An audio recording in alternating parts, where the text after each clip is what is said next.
주 없이 살 수 없네 죄인의 구주여. 이사야 1장 1절에서 20절까지의 말씀입니다. 유다 왕 우시야와 요담과 하하스와 히스기야 시대에 아모스의 아들 이사야가 유다와 예루살렘에 관하여 본 계시라. 하늘이여 들으라, 땅이여 귀를 기울이라. 여호와께서 말씀하시기를, 내가 자식을 양육하였거늘 그들이 나를 거역하였도다. 소는 그 임대를 알고 나귀는 그 주인의 구유를 알건만은 이스라엘은 알지 못하고 나의 백성은 깨닫지 못하는도다.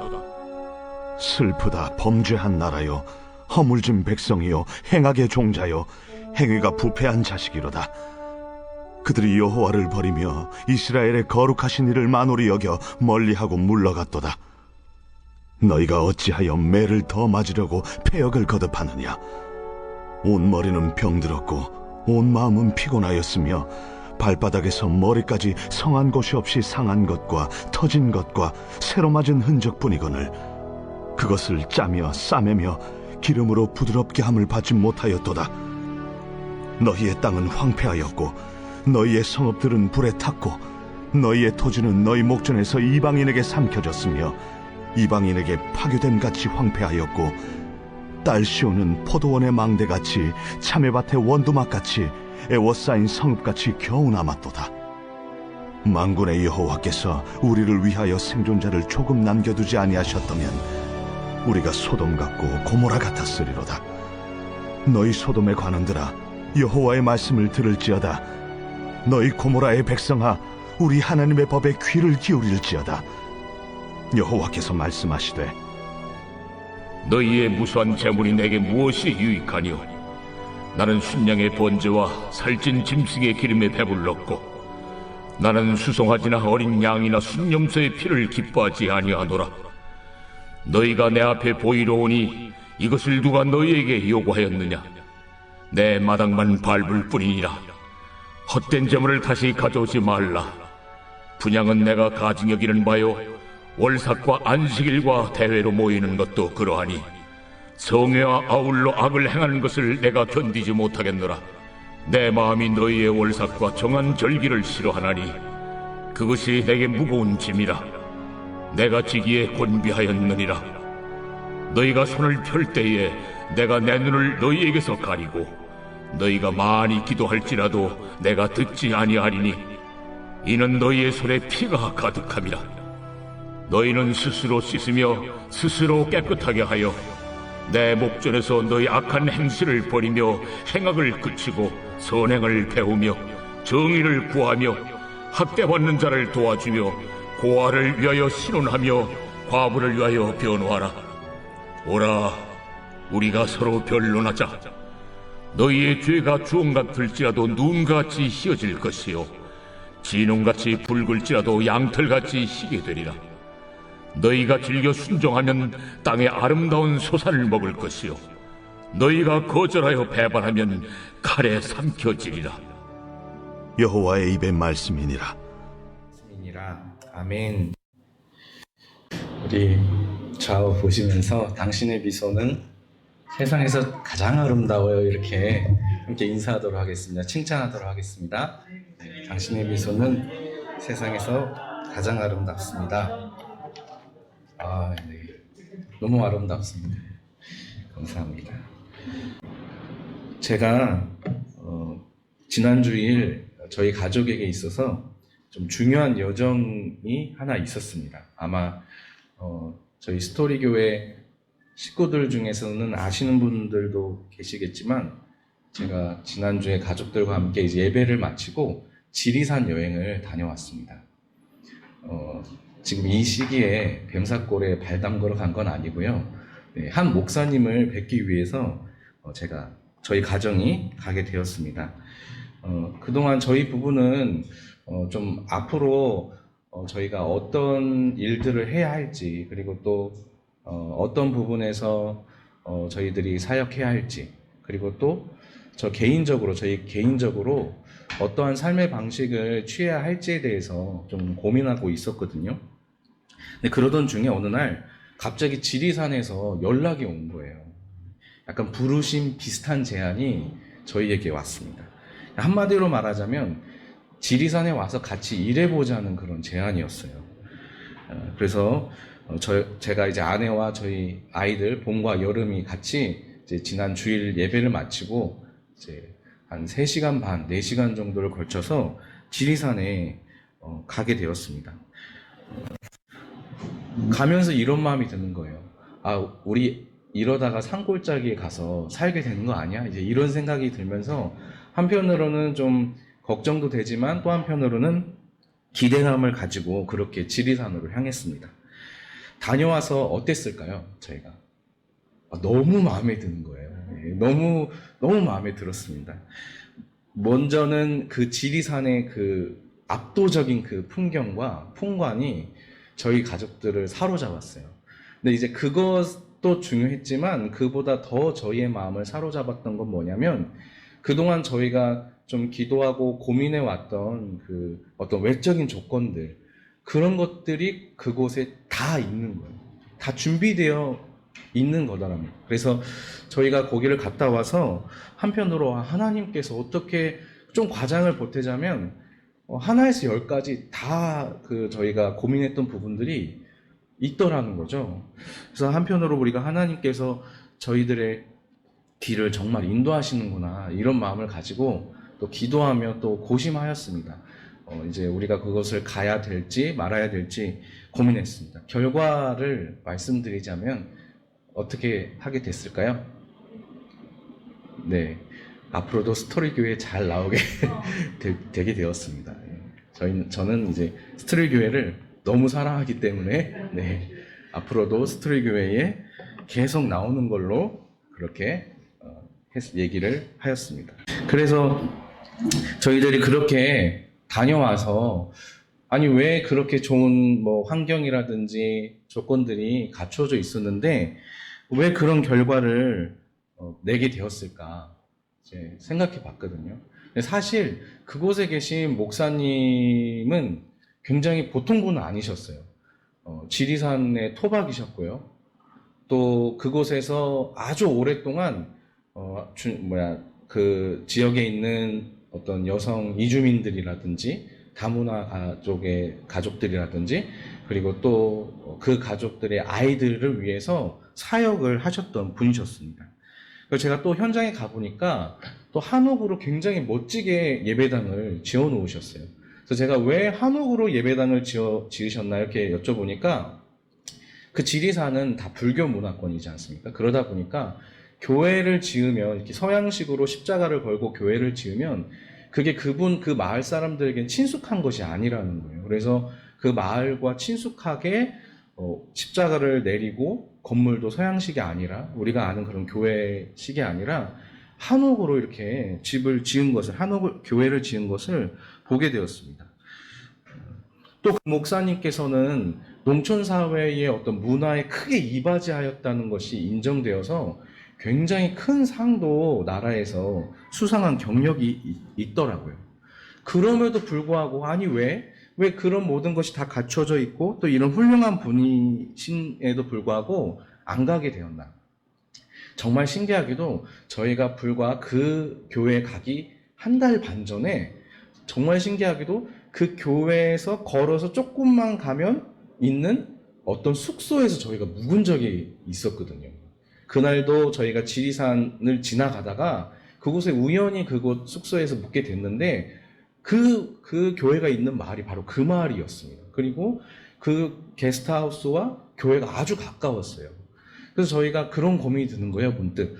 이 외적으로 이 목사님이 하는 사역들과 또 저희들의 관심사나 이런 부분들이 다 좋은데 그렇다면 이 목사님은 어떤 분이신가 궁금증이 드는 거예요. 그래서 어떻게 하면 알 수 있지 하다가 문득 마을 사람들은 그 마을 사람들이 가장 잘한다고 그 게스트하우스에서 인연을 맺게 된 그 집주인에게 한번 우리가 여쭤보면 혹시라도 그 목사님에 대해서 알지 않을까라는 그런 마음으로 저희가 메시지를 보냈습니다. 저희가 이러저러해서 그곳에 일을 제안받았는데 혹시 그 목사님에 대해서 아시나요? 이렇게 연락을 메시지를 들었더니요.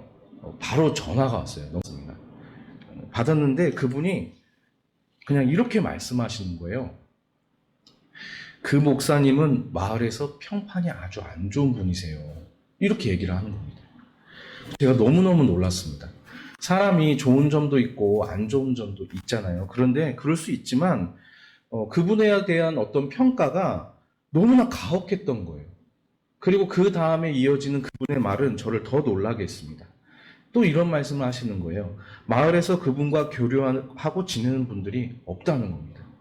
그리고 그분은 공과 사의 구분이 없으신 분이에요. 특히 돈과 관련해서 좀 문제가 있는 걸로 알고 있어요. 이런 말씀을 하시는 거예요. 그리고 마지막에 한마디가 제 뼈를 치는 것 같았습니다. 그게 뭐냐면 말씀하신 거예요.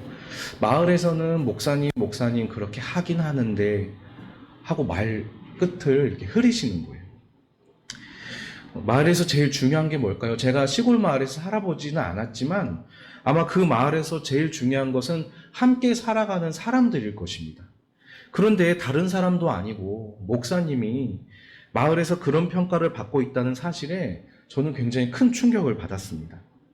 우리가 언론에서 때때로 목회자를 비롯해서 기독교나 교회에 대해서 좀 부정적인 이야기들을 접하곤 합니다.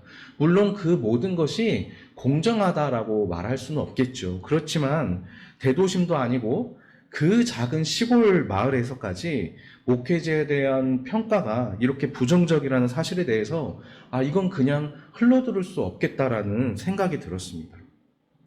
마을에서는 목사님 하는데 저분이 교인이라고 하는데 사람들이 장로님, 집사님이라고는 하는데 그 말줄임표가 우리에게 의미하는 바가 무엇인지 우리가 아픈 마음으로 생각해 보게 돼야 하는 것인 것 같습니다.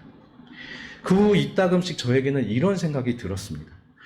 내가 없을 때 사람들은 나를 어떻게 평가할까?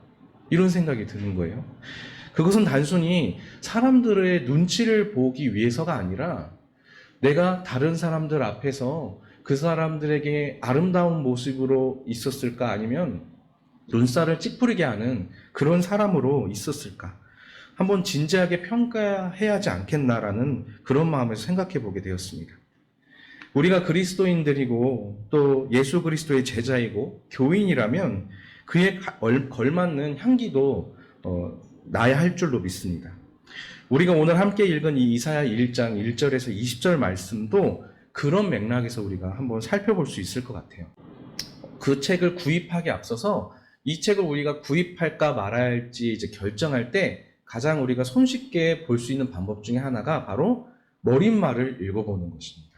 들어가는 글이라고 하는 그런 머릿말을 읽는 것이죠. 그 머릿말에는 글쓴이가 왜 이 책을 쓰게 되었는지 그리고 이 책에 자기가 어떤 말을 하려고 했는지 같은 것들을 대충 아주 간결하게 설명해 놓기 때문에 우리가 그 내용만 보더라도 이 책을 내가 구입해서 봐야 하는지 아닌지를 알 수 있는 것이죠. 이사야서도 마찬가지로 볼 수 있겠습니다. 우리가 오늘 이사야 1장 1절에서 20절을 읽었는데요. 이사야서 1장은 이사야서 전체의 핵심 메시지, 그 주제가 무엇인지 마치 머리끌과 같은 그런 부분이에요. 그래서 우리가 이사야서 전체를 이해하기 위해서는 이 이사야서 1장의 내용을 잘 이해할 필요가 있습니다. 이사야서 1장을 이해하면 그 속에 담겨져 있는 하나님의 메시지, 더 특별하게는 이사야를 통해서 선포되어진 하나님의 바람, 속마음을 우리가 알 수 있는 것이죠. 제가 생명의 말씀 묵상집을 이렇게 살펴보니까요, 그 본문 위에 제목이 이렇게 적혀 있더라고요. 뭐라고 적혀 있냐면 하나님이 바라시는 것, 그렇게 제목이 돼 있더라고요. 그 말이 맞다 생각이 들었습니다. 그래서 저도 오늘 제목을 하나님이 바라시는 것. 그러니까 우리가 오늘 본문을 통해서 하나님이 그 유다 백성들에게 바라셨던 것이 무엇인가 우리가 알 수 있다는 것입니다. 우리가 그런 마음을 가지고 오늘 본문을 한번 묵상하며 또 나누었으면 좋겠습니다. 제가 말씀을 묵상하면서 3가지 정도로 생각해 볼 수 있겠다 싶었습니다. 먼저 첫 번째는 한번 같이 읽어보도록 하겠습니다. 하나님은 날마다 하나님만을 주목하기를 바라십니다. 하나님의 백성이 하나님을 주목하고 하나님을 바라본다는 것은 당연합니다. 하지만 구체적으로 하나님을 주목한다는 것이 무엇일까요? 우리가 하나님을 바라본다는 것이 무엇일까요? 유다 백성들의 그때의 상황을 우리가 들여다본다면 조금 이해할 수 있습니다. 우리가 1절 말씀을 같이 한번 읽어봤으면 좋겠습니다. 한번 시작. 유다 왕 우시아와 요담과 아하스와 히스기야 시대에 아모스의 아들 이사야가 유다와 예루살렘에 관하여 본 계시라. 아멘. 우리가 1절에서 보시는 것처럼 이 이사야라고 하는 선지자는 유다 왕 우시아와 요담과 아하스와 히스기야라고 하는 이 네 왕이 다스리던 시대에 살았고 활동했던 그런 선지자였습니다. 바로 그 시기에 선포된 하나님의 말씀인 것입니다. 이 시대가 어떤 시대였나? 도대체 어떤 시대인데 이사야 1장 1절의 가장 중요한 부분에 저 시대에 대해서 설명을 해놨나? 우리가 간략하게 보겠습니다. 먼저 우시아와 요담의 시대는 어떤 시대였냐면 한마디로 말하면 평화의 시대였어요. 우시아와 요담이 다스리던 시대 때는 한마디로 평화의 시대여서 큰 전쟁이 없었고요. 또 그 나라에 다스리는 왕들은 그 나라의 성을 더 쌓고 또 그 나라의 군사력을 강하게 하고 또 다른 나라에서 조공을 받고 그런 시대였습니다. 그렇게 우시아와 요담이 나라를 아주 강하게 만들어서 다스리던 때였던 것이었어요. 또 대내적으로도 여러 가지 사업을 했는데 예루살렘 성을 견고하게 만들거나 또 목축이나 농업을 더 활성화하기 위해서 황무지를 개간했다라고 그렇게 역대기에 보면 그 기자들이 이야기하고 있습니다. 강한 군대와 견고한 성읍, 그것이 바로 우시아 왕의 시대였어요. 그 다음 왕이었던 요담 시대 때도 마찬가지였습니다. 요담 역시 유다의 새로운 성들을 건축하고 또 암몬이라고 하는 이방 나라와 싸워서 이겨서 그 나라의 조공을 받는 그런 나라였습니다. 그래서 역대기 기자는 요담의 시대를 평가하기를 이렇게 평가했어요. 한번 읽어보겠습니다. 한번 넘겨주세요. 시작. 그 하나님 여호와 앞에 정도를 행하였으므로 점점 강하여졌더라. 아멘. 그러니까 우시아와 요담의 시대는 한마디로 말하면 부국강병한 그런 시대였던 것입니다. 한편 아하스와 히스기야 시대는 어땠을까요? 아하스와 히스기야 시대 때도 그 전의 왕들 시대 때처럼 강한 나라였을까요? 그렇지 않았습니다. 아하스의 시대 때 유다는 아주 큰 위기를 겪고 있었는데요. 가장 결정적인 요인이 뭐였냐면 아수르라고 하는 강대국 때문이었어요. 저기 지금 아수르를 표현하는 그림이 나오는데요. 그 당시 그 근동 지방의 대부분의 나라들은 이 아수르와 같은 큰 강대국 사이에서 어떻게 하면 자기들의 패권을 잡을 수 있을지 서로 힘겨루기를 했던 그런 때였습니다. 한번 넘겨줘 보시면 지도가 나오는데요. 저렇게 아수르가 방대한 지역을 통치하며 자기의 세력을 확장하려고 했고 그뿐만 아니라 저기 밑에 남쪽에 보시면 그 고대 근동에서 전통적인 강호였던 애굽이라고 하는 나라나 또 바벨론이라고 하는 나라나 이런 강대국들이 서로 힘겨루기를 하며 자기들의 영토를 넓히려고 했던 그런 때였습니다. 그래서 그 지역에 있던 작은 나라들은 전부 다 아수르의 이런 팽창 앞에 마치 흔들리는 갈대처럼 이렇게 나라가 왔다 갔다 하는 그런 때였던 것이죠. 바로 그런 가운데에 유다라는 나라를 한번 보십시오. 유다는 마치 큰 고래들의 싸움 속에 들어가 있는 새우와 같은 그런 존재였습니다.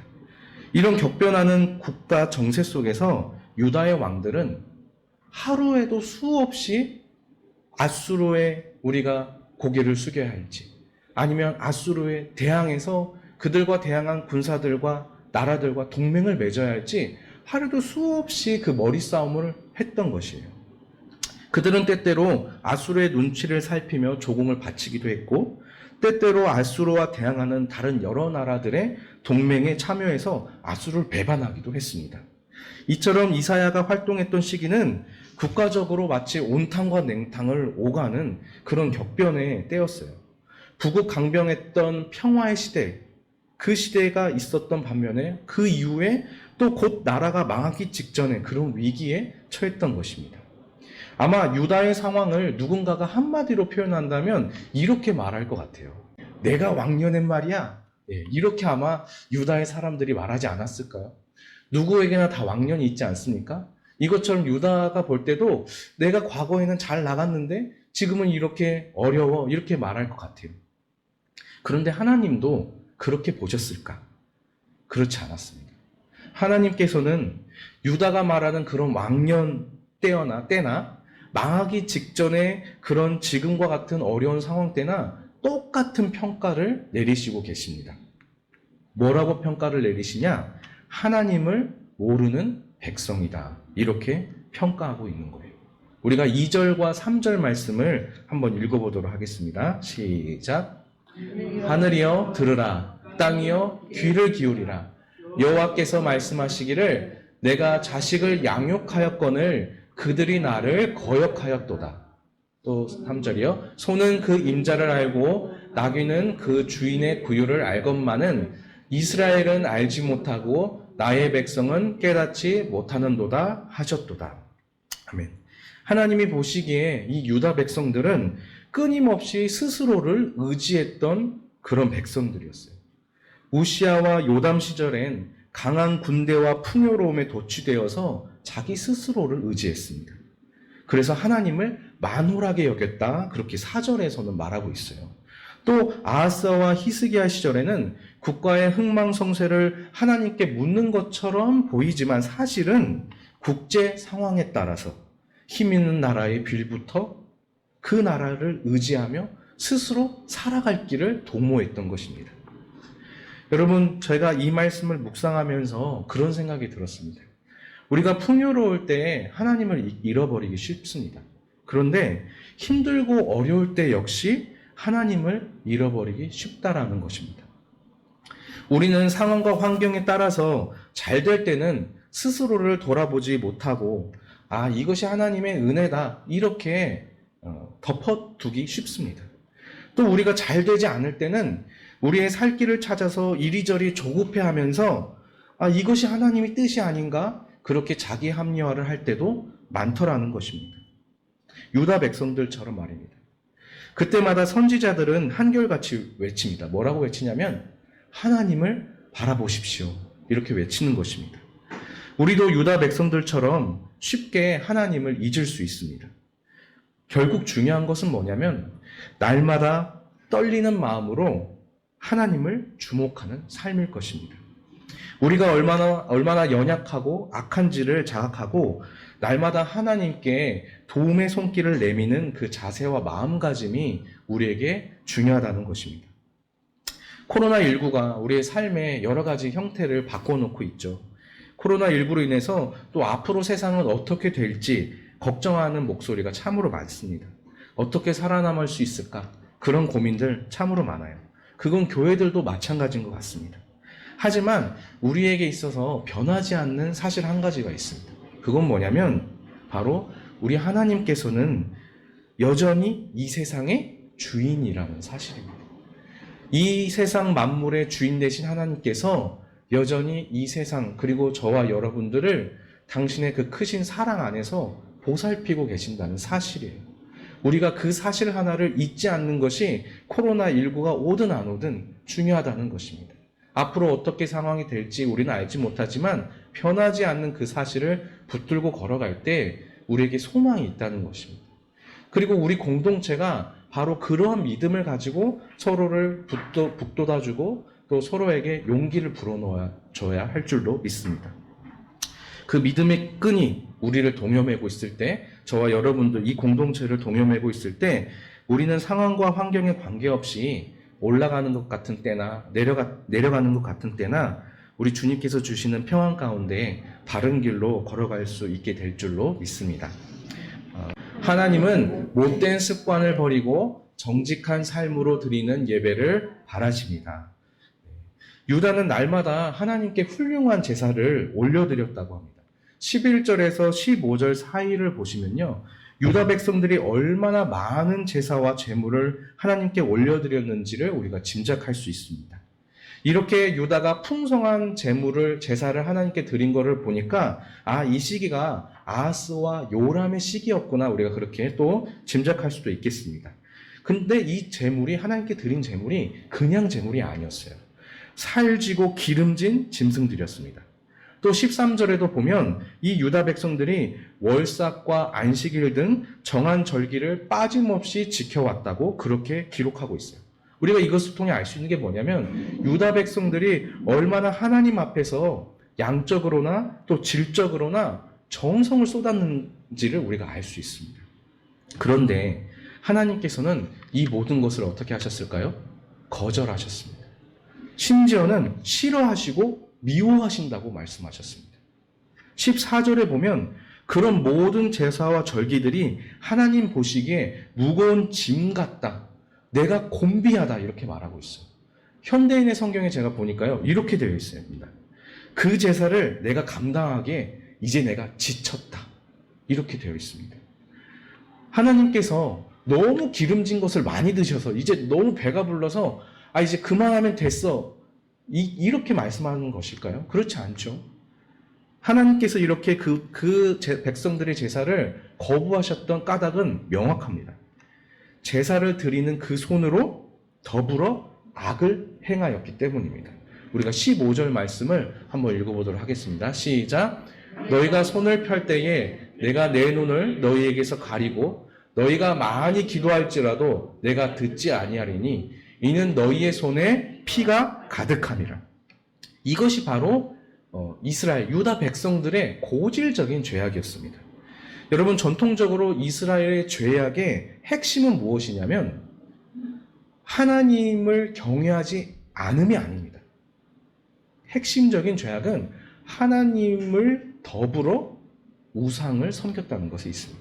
하나님도 경외하고 더불어 우상을 섬겼다는 것이 핵심적인 죄악이었어요. 그들은 매일 날마다 하나님 앞에 제사를 올려드렸지만 그들이 사는 집의 뒷뜰에는, 그리고 그들의 집안 깊숙한 장롱 안에는 우상단지가 있었다는 것입니다. 이것이 하나님께서 그토록 이스라엘에게 경고하시고 심판의 메시지를 보냈던 이유였습니다. 우리는 종종 하나님께 정성껏 예배드리는 것으로 혹은 종교적 행위로서 회개 기도를 한다거나 말씀을 묵상한다거나 주일을 성수하는 것으로, 그런 것으로 하나님께서 우리의 내면의 문제, 우리 내면에 마치 장롱 안에 숨겨진 우상단지와 같은 문제 역시도 하나님께서 눈 감아 주실 것이라고 때로는 착각할 때가 있습니다. 하지만 그와는 정반대입니다. 한번 저기를 한번 읽어보도록 하겠습니다. 시작. 거룩하게 드리는 예배가 우리의 삶을 정화시키는 것이 아니라 거룩하지 못한 우리의 삶이 거룩한 예배를 속되게 하는 것. 바로 이것입니다. 우리가 하나님께 거룩한 예배를 드렸기 때문에 우리의 삶이 정화되는 것이 아니라 우리의 거룩하지 못한 삶 때문에 우리가 드리는 모든 거룩한 예배 역시 아무 쓸모없는 예배가 되어버린다는 것이죠. 하나님 보시기에 지겨운 예배, 하나님 보시기에 미워하고 싫어하는 그런 예배들이 되어버렸다는 것입니다. 그래서 중요한 것은 무엇이냐? 우리의 못된 습관을 고치는 것이겠죠. 하나님이 지적하신 유다의 못된 행실이 무엇이었을까? 16절이 그대로 보여주고 있습니다. 한번 읽어보겠습니다. 시작. 스스로 씻으며 스스로 깨끗하게 하여 내 목전에서 너희 악한 행실을 버리며 너희의 행악을 그치고. 한마디로 말하자면 약한 사람, 나보다 힘없는 사람, 나보다 연약한 사람, 가진 것 없는 사람들을 함부로 대하고 괴롭게 했다는 것입니다. 그렇게 하지 말라는 것이죠. 하나님께서 정말 원하고 바라셨던 것은 살찐 짐승으로 채워진 그런 제사, 정성껏 마음을 가지고 드린 그런 제사가 아니라는 것입니다. 그것이 아니라 도리어 선행과 정의를 행하는 것이다. 이렇게 말씀하시는 거예요. 17절 말씀을 읽어보겠습니다. 시작. 선행을 배우며 정의를 구하며 학대받는 자를 도와주며 고아를 위하여 신원하며 과부를 위하여 변호하라 하셨느니라. 아멘. 결국 하나님께서 원하시는 것은 바로 거룩한 삶인 것입니다. 그 거룩한 삶은 무엇이냐? 한마디로 하면 내 몸과 같이 내 이웃을 사랑하는 것. 그것이 바로 저와 여러분들에게 원하시는 하나님의 한 가지 메시지, 딱 한 가지의 메시지일 줄로 믿습니다. 굳이 거창하게 말할 것도 없습니다. 내 주변의 이웃들에게 친절할 것, 또 나보다 연약한 자들 혹은 부족한 사람들을 품어주고 감싸줄 것, 먼저 다가갈 것, 이와 같은 것들이 바로 하나님께서 바로 이 이사야 말씀을 통해서 저와 여러분들에게 주시는 메시지라는 사실입니다.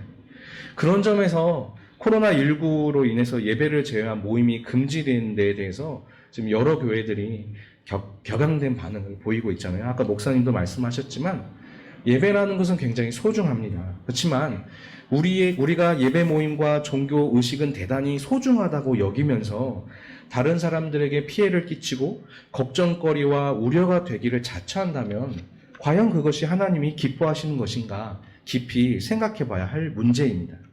예배라고 하는 것은 사실 하나님과의 관계를 말합니다. 하나님은 여전히 그 자리에 계십니다. 혹시 우리가 하나님과의 관계 맺음에는 관심이 없고 종교 의식으로서의 예배에만 집중하고 있었던 것은 아닌지, 삶의 자리에서 드리는 예배가 무엇인지 진지하게 고민해 보시기를 하나님은 우리에게 원하는 것은 아닐까 생각해 볼 수 있겠습니다. 그런 노래의 가사가 있죠. 사랑의 나눔이 있는 곳에 하나님께서 계시도다. 그렇습니다. 우리가 우리 주변의 사람들 곁에서 사랑으로 머물러 있을 때 하나님께서도 바로 그곳에서 우리의 삶으로 드리는 바로 그 예배를 받고 계실 줄로 믿습니다. 우리가 마지막으로 세 번째는요. 한번 읽어보겠습니다. 시작. 하나님은 은혜로 사는 사람들을 바라십니다. 하나님은 유다가 위기의 상황에 놓였음을 다음과 같이 비유하고 있는데요. 8절, 9절 말씀을 한번 읽어보도록 하겠습니다. 시작. 딸 시온은 포도원의 망대같이 참외밭의 원두막같이 애워싸인 성읍같이 겨우 남았도다. 만군의 여호와께서 우리를 위하여 생존자를 조금 남겨두지 아니하셨더라면 우리가 소돔 같고 고모라 같았으리로다. 아멘. 다음 장 넘겨주시면 제가 사진을 한번 갖고 왔는데요. 이런 모습을 한번 상상해 보시면 되겠어요. 참외밭에 원두막만 달라나 놓여 있는 것 같은 상황. 그러니까 강대국들이 모든 걸 이미 다 짓밟고 저 정중앙에 간신히 남아있는, 원두막처럼 남아있는 상황이 바로 유다의 지금 상황이었다는 거예요. 우리가 이 말씀을 통해서 이 시기가 아하스와 히스기야 시대였겠구나 또 짐작해 볼 수 있겠죠. 이렇게 어려운 진퇴양난의 상황 속에서 한 가지 말씀 중에 눈에 띄는 대목이 있습니다. 그게 뭐냐면 빨간 글씨입니다. 바로 생존자를 남겨두셨다라는 부분이에요. 바로 이 망해가는 상황 속에서도 하나님께서 생존자를 남겨두셨다라는 것입니다. 마치 참외밭에 원두막이 서 있는 것처럼 말이죠. 그런데 우리가 여기서 한 가지 오해해서는 안 되는 부분이 하나 있습니다. 사실 이 생존자, 소위 이 남겨진 자들은 남겨질만 해서 남겨진 것이 아니라는 거예요. 쉽게 이야기하면 이 남겨진 자들은, 이 생존자들은 남겨질 만한 자격이나 여건이 되어서 남겨진 사람들이 결코 아니라는 것입니다. 그 사람들은 남겨질 만해서 남겨진 것이 아니라 전적으로 하나님의 구속의 은혜 덕분에 남겨져 있는 것입니다. 한번 저기 읽어보겠습니다. 시작. 남겨진 자 행위와 자격 때문이 아니라 전적으로 구속의 은혜 덕분. 그렇습니다. 바로 이 남겨진 자들은 바로 그런 사람들이라는 거예요. 그것이 더 구체적으로 우리가 알 수 있는 부분은 10절을 읽어보면 됩니다. 한번 그 전절에 10절 한번 읽어보도록 하겠습니다. 너희 소돔의 관원들아 여호와의 말씀을 들을지어다. 너희 고모라의 백성아 우리 하나님의 법에 귀를 기울일지어다.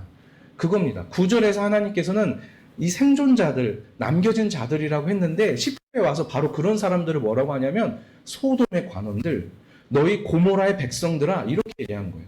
관원들과 백성들. 그러니까 그 위정자들과 백성들, 유다 백성 전체가 하나님 보시기에 소돔과 고모라와 같은 그런 사람들이었다는 것이에요.